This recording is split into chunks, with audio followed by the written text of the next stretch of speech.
My name is Susan Cotter. And where are we? We're at SCCO. I'm a, oh God, I hate this.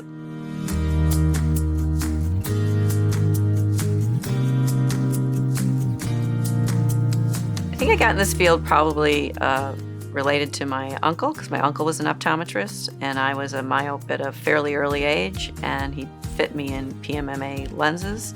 So I knew a bit about optometry, and I was interested in it. I was interested in contact lenses, and I was also interested in vision and its relationship to learning. Sue's contribution to science is primarily her work with amblyopia. I like to say that she cured it. She did have the Pediatric Eye Disease Investigator Group with her, but PDIG would just be so different without Sue. I think that Sue is fundamentally one of the most important persons in the entire PDIG network, from its inception, its general direction, as well as its continued guidance. I look at what she's done with PDIG and how optometrists and how female optometrists are now situated in that network. And I just can tell from my perspective how much of that was because of who she is and what she did.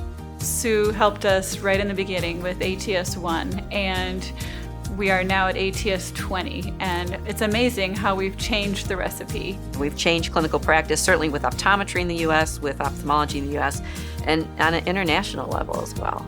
If you look at, what guides our clinical decision making, or you look at what normative values we're using to judge whether kids need glasses or, what to expect from their exam. I mean, Sue's name's on all over those papers and on the executive committees and operations committees. She's been able to bridge the gap between ophthalmology and optometry because of her personality. She is an incredible collaborator. She is a critical thinker. She is highly motivated. She's been able to mobilize a huge group of clinicians to work towards a common goal. It's amazing to me what she's been able to do in the last 20 years. There was a recent issue of the magazine at her university, and there was a picture of Sue and 6 of her current colleagues and mentees, all women, and I thought, there's the embodiment of her ripple effects that will last for many, many decades.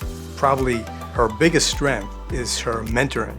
She is the true definition of a mentor. If you were to Google the word mentor or look it up in a library, I swear you're gonna see a picture of Sue there. I mean, she is the perfect mentor. She really brings the best out of you. She knows what your strength is, she knows what your weakness is, and she just tries to make you a better clinician, educator, researcher, everything that you're doing. Her ability to teach, I think, is without parallel.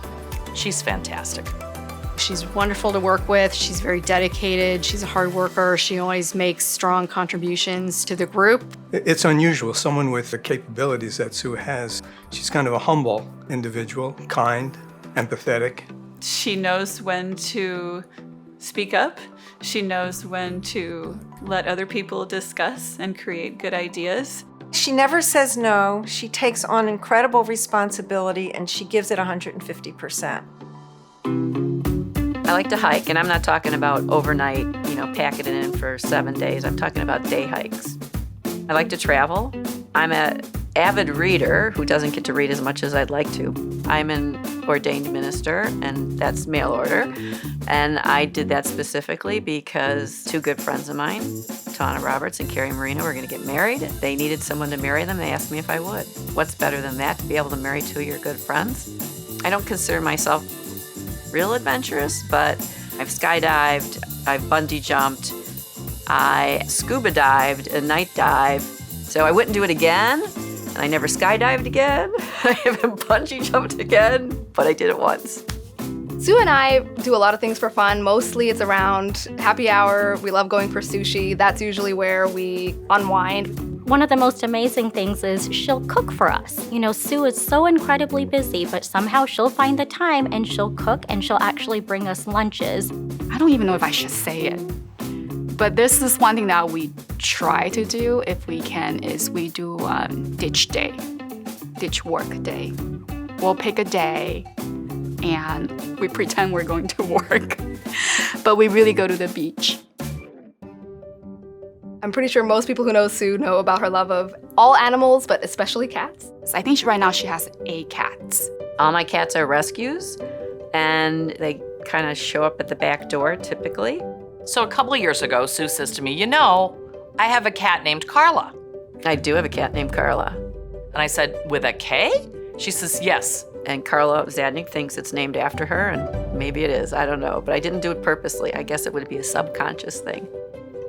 If I have one word to describe Sue Cotter, it would be sagacious. Collaborative. Trailblazer. Inspirational. Mentor. Multifaceted. The optometry tsunami with an SUE at the beginning.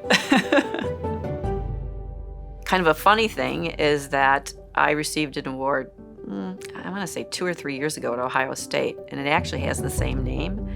It's the Fry Award, and it's a research award that they have there.